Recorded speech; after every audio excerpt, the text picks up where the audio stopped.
Bonjour, j'espère que vous allez bien. Monsieur Gueye du cabinet social scolaire à la pédagogie. Aujourd'hui, on va essayer d'expliquer l'énergie cinétique, l'énergie potentielle et l'énergie mécanique, pour première spécialité mathématiques et physique-chimie. Voilà, donc ici, pour parler des énergies, on a l'énergie cinétique, ensuite on a l'énergie potentielle de pesanteur, et on peut parler aussi de l'énergie mécanique, et de donner la relation entre les trois types d'énergie. Ici, d'abord, l'énergie mécanique est égale à la somme de l'énergie cinétique plus l'énergie potentielle de pesanteur. Maintenant, ici, on peut donner un exemple, là, sur le graphique pour mieux comprendre. Par exemple, ici, on peut avoir, par exemple, la variation de l'énergie. Ici, il y a un objet, par exemple, ici, une pierre peut-être qui tombe. Et là, on va voir l'évolution des énergies.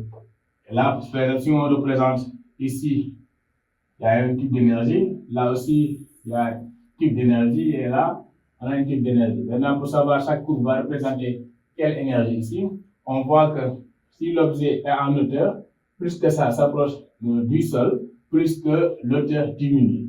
Et que là, il faut savoir que la formule de l'énergie potentielle de pesanteur est égale à M fois G, l'intensité de pesanteur, fois aussi la différence d'hauteur, c'est-à-dire fois l'hauteur qui est égale à H. Donc, plus l'hauteur est grande, plus que l'énergie potentielle de pesanteur est grande.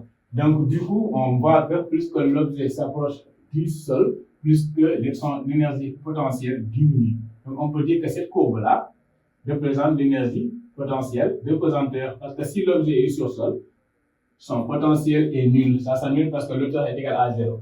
Ensuite, cette courbe-là, on voit que la formule de l'énergie cinétique, je vais le mettre ici, de l'énergie cinétique est égale à 1 demi fois la masse fois V au carré. Et donc, ici, la masse est une constante, mais la vitesse peut évoluer. Donc, du coup, cela veut dire quoi? Cela veut dire que plus l'objet s'approche du sol, plus que sa vitesse augmente, et donc plus que son énergie cinétique augmente, ce qui veut dire que cette courbe-là va représenter l'énergie cinétique.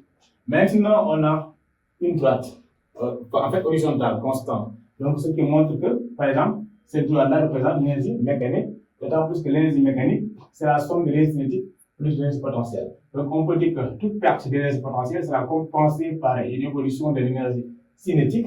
Et là, pourquoi cette courbe-là est droite et constante? Parce que seulement, il n'y a pas de frottement. S'il n'y a pas de frottement, on peut dire que l'énergie mécanique se conserve. Voilà. Donc, sa variation va donner 0 et on voit ici que ça se conserve. Maintenant, s'il y avait des forces de frottement qui pourront retenir cet objet-là, on voit que, par exemple, toute la perte d'énergie potentielle peut-être ne sera pas compensée par l'énergie cinétique parce que la vitesse peut ne pas croître de manière linéaire à cause de ces frottements-là. Et dans ce cas, l'énergie mécanique n'est plus conservative. Et on va voir sur la figure que ça pourra faire à peu près comme ça, pour montrer que l'énergie mécanique aussi ne se conserve pas. Mais dans notre exemple, l'énergie mécanique se conserve parce qu'on suppose que les forces de frottement sont négligées.